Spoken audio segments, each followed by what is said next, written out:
So you've been endlessly stalking Zillow and think, hey, maybe 2025 is my year to finally buy a home, but you have no idea where to actually begin. And buying a home in 2025 feels so overwhelming. I get it.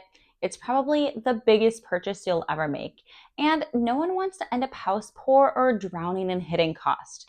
After helping so many people find their dream homes across the valley, I know exactly what it takes to succeed in our unique market. In this video, I'm breaking down everything you need to know about buying your first home with confidence, and step one is definitely not what you think. By the end, you'll have a clear roadmap to navigate the entire process, avoid costly mistakes, and save thousands. No more stress, no more confusion, and definitely no living off of ramen noodles. Let's start with step number one. And no, it's not meeting with an agent nor searching on Zillow. The very first thing you should do is determine what you can actually afford. And I want you to pay close attention here because this is where I see so many first-time buyers making costly mistakes. Here's the thing. Don't start with what the lender tells you you can afford. What you can afford and what you should afford are two different things. Start with what actually fits your lifestyle and your budget. Trust me on this one. Let's say you make $100,000 a year here in Phoenix. A lender might approve you for a $400,000 home, but that doesn't mean you should buy a $400,000 home. Why? Because lenders don't see your whole financial picture. They don't know about your gym membership, your streaming subscriptions, how much you spend on childcare or groceries or travel.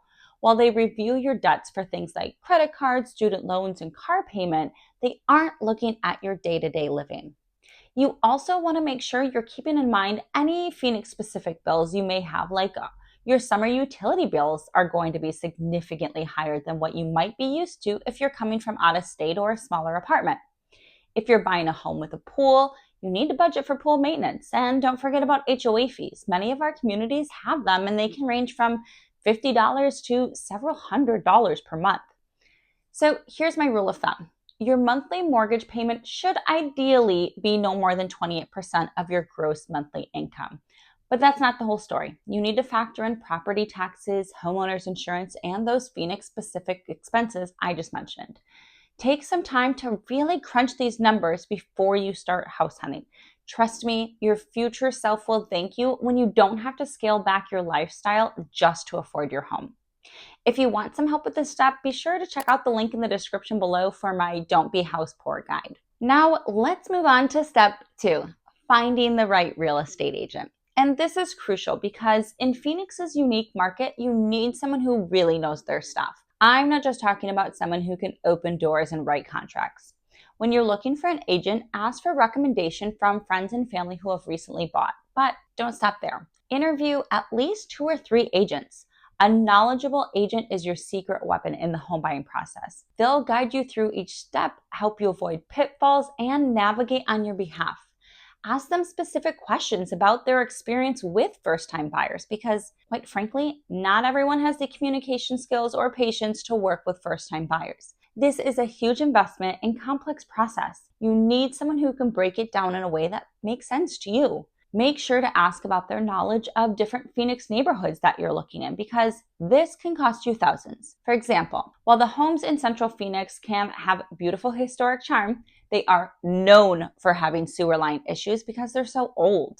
If your agent isn't familiar with this area, they may not recommend a sewer line inspection because they aren't as common in other areas. You may not catch major issues and your sewer line could collapse. This repair can easily cost $10,000 or more, not including the major damage and repair needed to fix the line. You also want someone who can tell you what the market is currently doing and how that affects you as a buyer, not just, it's a great time to be a buyer. Last, they should have a solid list of resources and vendors to help you throughout the buying journey and beyond. The right agent isn't just helping you buy a house, they're setting you up for long-term success in homeownership. A good agent will also want to have a consultation with you before starting to look at homes. And let me share something important here. I recently was the second agent a first-time buyer had interviewed. The first agent simply spent 5 minutes with her on the phone. This is not a consultation, and you deserve better than that. During a proper buyer consultation, your agent should take the time to really understand your situation. They should ask detailed questions about your must-haves versus nice to have, discuss your realistic timeline, and address any specific concerns you have about buying in Phoenix. They should walk you through the entire buying process and how they keep you up to date on each step. You also need to have a clear and honest conversation about agent compensation during this consultation. Now, you may have heard buyer's agents in the past say, "My services are free to you as the seller pays me." Well, that's not the case anymore. There is an explicit and mandatory agreement between you and your agent regarding how the buyer's agent will be paid by you, not the seller. You need to understand what happens when a seller is offering less compensation than expected or no compensation at all. Your agent should clearly explain how this relationship works and what your financial obligations might be in different scenarios. By the end of this consultation, you should walk away with a crystal clear understanding of the process and a concrete plan for your next steps. If an agent rushes through this or skips these important discussions, that's a red flag. Remember, you're about to make the biggest purchase of your life. You deserve an agent who takes the time to set you up for success. Moving on to step 3, getting pre-approved for your mortgage. Now, this is where I see a lot of buyers leave money on the table. You need to shop with at least 3 different lenders, and here's why. Rates and fees can vary significantly between lenders, even in the same market. I recommend talking to a local Phoenix lender who knows our market, your personal bank, and an online lender for comparison. Here's a quick pro tip that not enough people know about. Don't worry about multiple credit pulls hurting your credit score. As long as you do all of your mortgage shopping within a 14-day window, it only counts as one hard inquiry on your credit report. So take advantage of this and really shop around. So what documents will you need to gather for your pre-approval? The last 2 years of W-2s, the last 2 years of tax returns, last 30 days of pay stubs, last 2 months of bank statements for all accounts. So checking, savings, retirement, wherever the money's coming from, and a copy of your driver's license. And just a friendly reminder, just because a lender pre-approves you for a certain amount doesn't mean that's what you should spend. Again, let's say you get pre-approved for $500,000, but remember that budget we calculated carefully in step 1? If your magic number is $400,000, stick to that. The lender isn't factoring in things like your lifestyle and future goals. Stay firm with your budget. Your future self will thank you. Now, when you're comparing lenders, don't just look at the interest rate. You need to compare the total cost of the loan, including all lender fees, closing costs, and any points they might be charging. Ask to see the loan estimate to compare these. As they say, the devil is in the details. And one final tip about pre-approval. Don't make any major financial changes after you get pre-approved. Don't apply for new credit cards, don't make any large purchases, don't change jobs, don't move large sums of money between accounts unless you're documenting where it came from. Any of these could affect your final loan approval, even if you've already been pre-approved. Step 4 is where it starts getting exciting, actually shopping for homes. Let me share something really important before we dive into the house hunting process. I know this may be an unpopular opinion, but I need to be honest with you. The perfect dream home likely doesn't exist. Instead, I want you to keep what I call the 80-10-10 rule in mind. Here's how it works. When buying a house, aim to love 80% of it, plan to change 10%, and learn to live with the other 10%. You'll likely love 80% of the home. That's the important stuff like location, layout, size. Then there's 10% you can change, like paint colors, light fixtures, or landscaping. The easy stuff. And that last 10%, maybe it's a slightly smaller pantry than you wanted, or the primary bathroom only has one sink. These are things that you'll have to learn to live with. Setting this expectation now will make your home search so much more realistic and enjoyable. When you're looking at homes, you need to think beyond just your current situation. Are you planning to start or expand your family in the next few years? That cute 2-bedroom might feel perfect now, but will it still work when you have a baby on the way? Do you want to work from home long term? If yes, a dedicated office space might be on your priority list. Think about how long you plan to stay in the home. And no, the answer isn't forever. And what life changes might happen during that time. Trust me, it's much easier and cheaper to buy a home that can grow with you than to move again in just a few years. Here's something crucial that a lot of buyers overlook. While the house itself is important, your lifestyle is even more important. Let me explain. Do you love spending Saturday mornings at farmers markets? Then you might want to focus on areas like downtown Phoenix or Gilbert where you have easy access to these events. Are you a festival goer who wants to avoid parking hassles? Looking near the light rail might be perfect for you. Do you have kids or are you planning to? Then being near a great park or community center might be more valuable than having that spare bedroom for the friend who may or may not come visit. Remember, life is lived both inside and outside your home, and buyers sometimes get so focused on the house itself that they forget about the lifestyle they want to live. Now, let me share some advice about the actual home shopping process. If you've truly thought about your must-haves and deal breakers, you should only need to look at a handful of homes to find the right one. Here's a reality check. If you're looking at 10, 15, or 20 homes, something's off. This is where having a great agent becomes crucial because they'll recognize this red flag and have an honest conversation with you about what's happening. Maybe your expectations aren't aligning with your budget. Maybe your must-haves have changed. Or maybe you're letting HGTV cloud your judgment of what's realistic in our market. A great agent will help you get back on track. When you're viewing homes, pay attention to the Phoenix specific details. Check the orientation of the house. This might seem minor, but in Phoenix, it makes a huge difference. East-west facing homes get hit hard by the sun, which can impact your energy bill significantly. Look at the windows. Are they dual pane? Check the age and condition of the HVAC system. In Phoenix, this isn't just about comfort, it's about survival. And also, take a good look at the landscaping. Desert landscaping might look low maintenance, but it still requires upkeep. If the home has grass, factor in the cost of maintaining it in our desert climate. And always check for signs of water damage or previous flooding. Even though we're in the desert, when it rains, it pours. Yay! You found the one and you're ready to call it home. Step 5 is making an offer. A strong offer isn't just about price. It's about the whole package. So let me break this down for you. All right, let's start with price because this is where a knowledgeable agent really proves their worth. Your agent should pull data of recent sales in the area. We call these comps and analyze current market conditions to help recommend a strategic offer price. Are we in a buyer's market where you might have more negotiating power? Or is it a strong seller's market where you need to put your best foot forward? Other crucial factors that would influence your price include how long the home has been on the market and whether there are other offers. For example, a home that's been sitting for 45 days might be more negotiable than one that just hit the market yesterday with multiple offers. Now, here's something really important, especially in our current high rate environment. Seller credits.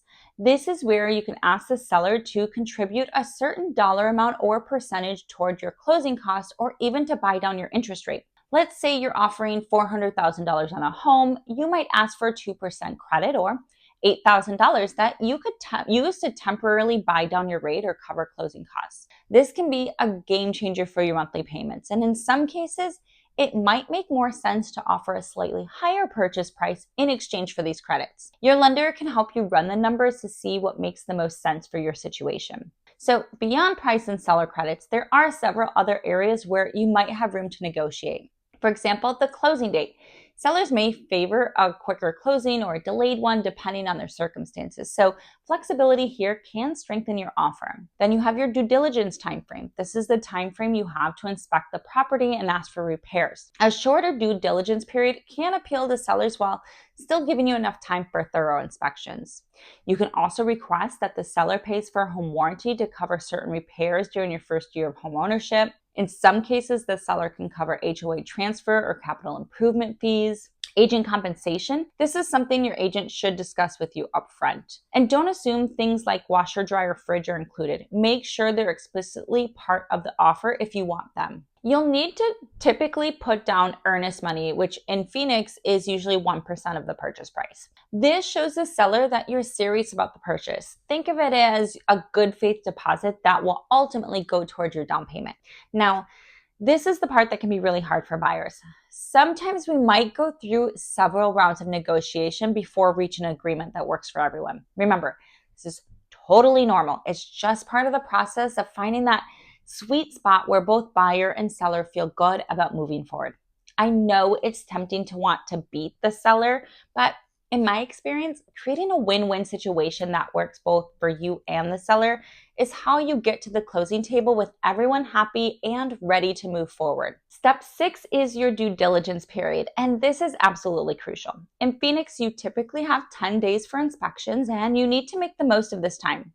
First, let's cover the essential inspections. At a minimum, you need a general home inspection. But in Phoenix, I also strongly recommend getting a termite inspection, HVAC, and roof inspection. If the home has a pool, get that inspected too. Don't skip these inspections to save money because they could cost you thousands in the long run. But here's where many buyers miss out. Your due diligence goes way beyond just inspecting the house. This is your time to really investigate what life would be like in this home and neighborhood. Let me give you some insider tips on what to check. First, that commute you checked on Google Maps, get in your car and actually drive it. Do this during rush hour because trust me, the drive from North Phoenix to Tempe is very different at 7:30 a.m. on a Monday than it was during your Sunday afternoon showing. Here's one of my favorite tips that most people don't think about. Check out Nextdoor or the community Facebook group. People always share the tea there. You'll learn things about the neighborhood that you'd never know otherwise, from which streets flood during monsoon season to which neighbors have the best holiday decorations to who has lost their dog for the 10th time this month. During this time period, you should also research crime statistics and sex offender registries for the area. Carefully read through the HOA rules once they come back from title.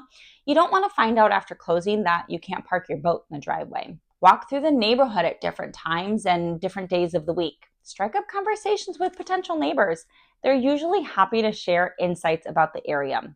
And if schools are important to you, don't just check the ratings online.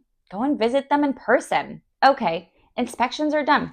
What happens now? Well, depending on what the inspectors find, you have several options. Ask the seller to make specific repairs, request a credit at closing to handle the repairs yourself, and sometimes this is better because you can control the quality of work. You can negotiate a price reduction, or if a major issue arises then that you're not comfortable with, you can walk away and get your earnest money back. Also, don't wait until the last day of your due diligence period to schedule inspections. If something comes up during your initial inspection, you need to have time to have a more thorough, specific professional come in. Recently, I had a first-time buyer's inspection come back with a potential leak at the shower. The challenge was the general inspector couldn't quite tell exactly where the leak was coming from, and the repair for both of the options was vastly different. So we had to call in a plumber to come do a more thorough inspection. And turns out the issue was the more costly option that was going to require ripping out a large portion of the shower. This was far more than my first-time buyer wanted to risk someone else doing, so she chose to walk. Remember, this is your time to really make sure this house is right for you. Not just the structure itself, but the whole lifestyle it offers. Don't be shy about doing thorough research. A good agent will help guide you through this process and make sure that you're checking all the right boxes before moving forward. Step 7 is the appraisal to confirm the home's value. This protects both you and the lender from overpaying. The appraiser will look at recent sales of similar homes in the area to determine if the price you've agreed to pay is fair. In Phoenix's changing market, this step has become increasingly important. If the appraisal comes in at asking price, perfect. If the appraisal comes in over asking, yay, you might have some equity already. If the appraisal comes in low, you'll either need to negotiate with the seller or be prepared to cover the difference in cash, or if no agreement can be made, to cancel the contract. Appraisals can be nerve-wracking, but I promise they aren't as stressful as they seem. Step 8 is your final walkthrough and preparing for close. This is your last chance to verify everything is in order before the big day. So let's make sure we do it right. Typically, 3 days before closing, you'll do your final walkthrough to ensure the home is in the same condition as when you made the offer. This isn't just a quick peek inside, it's your last opportunity to thoroughly check everything. You want to verify all agreed upon repairs have been completed, every appliance and system is working properly, especially the AC, and no new damage has occurred since your offer was accepted. I recommend you bring your inspection report with you to the final walkthrough. You'll want to double check that any problem areas flagged earlier were properly addressed. If there are areas that were being repaired that you can't see, like the roof or the AC, you can ask your inspector to come back and for a fee, and they can confirm that the repairs were made properly. And if something isn't right, Don't panic, but let your agent know immediately. You still have time to resolve issues before closing, but only if you catch them now. The days leading up to closing aren't just about the walkthrough. This is your time to prepare for a smooth transition into your new home. So let me walk you through the essential tasks you need to handle. First, let's talk about utilities. You need to contact all the utility companies to set up your accounts for closing day. Trust me, you don't want to be moving boxes in the Phoenix heat only to discover you can't turn on the AC because the electricity isn't in your name. So make sure to set up electricity, water service, gas if your home uses it, and garbage collection. Now, don't forget about your internet and cable services as well. Most providers in Phoenix need several days' notice to schedule installation, so don't wait until moving day to handle this. Schedule it now so you're not stuck without Wi-Fi in your home. One of the most important documents you'll receive before closing is your closing disclosure. This outlines your final loan terms and tells you exactly how much you need to bring to closing. Review this carefully as soon as you get it. If anything looks different from what you were expecting, notify your lender or your agent immediately. It's much easier to fix any issues now than trying to resolve them on closing day. Did you know you actually sign your closing documents a day or two before your official closing day? This is great news because it helps everything go smoothly on the actual closing day. You'll need to coordinate with the title company to confirm exactly where and when your closing appointment will take place. Plan for about 1 to 2 hours for your signing appointment to sign all of the paperwork for your loan and the property transfer. And be sure to bring a valid ID and your funds to close. If you're wiring money, make sure you always verify the wiring instructions by phone to avoid fraud. And make sure your funds are wired at least a day before closing. These might seem like small details, but taking care of them now ensures a smooth transition into your new home. You want your first night in your new home to be about celebrating, not scrambling to get utilities turned on or wondering why the internet isn't working. And now for the moment you've been waiting for. Step 9 is closing. This is where your dream of home ownership becomes reality, and let me tell you exactly how this exciting day unfolds here in Phoenix. First, take a moment to celebrate this amazing achievement. You've just completed the biggest purchase of your life, and you did it like a pro. Now, here's exactly what happens on your actual closing day. Your lender will send your loan funds to the title company, and assuming they already have your funds, they'll submit everything to the county recorder's office. This officially transfers ownership to you. Then comes the best part and most anxious part, waiting for that call from title telling you everything has been recorded and the house is officially yours. Here's the catch. You won't get your keys until the recording is complete, and this magical call can come anytime between 9 a.m. and 4 p.m. depending on how busy the recorder's office is that day. This is why I always recommend people don't schedule movers until later in the day or the next day. I know you'll be excited and wanting to move in right away, but this is a crucial legal protection for everyone involved, and trust me, the wait will be worth it. When you finally hear that everything's recorded and you can head straight to your new home and celebrate, you did it! And there you have it. Your complete guide to buying a home in Phoenix in 2025. If you want a more visual step-by-step guide and checklist, don't forget to download my free Phoenix Homebuyers Guide in the link in the description. And if you're ready to start your journey or have questions about any of these steps, feel free to reach out or drop a comment below. If you would like to learn more about buying a new construction home, be sure to check out this video next.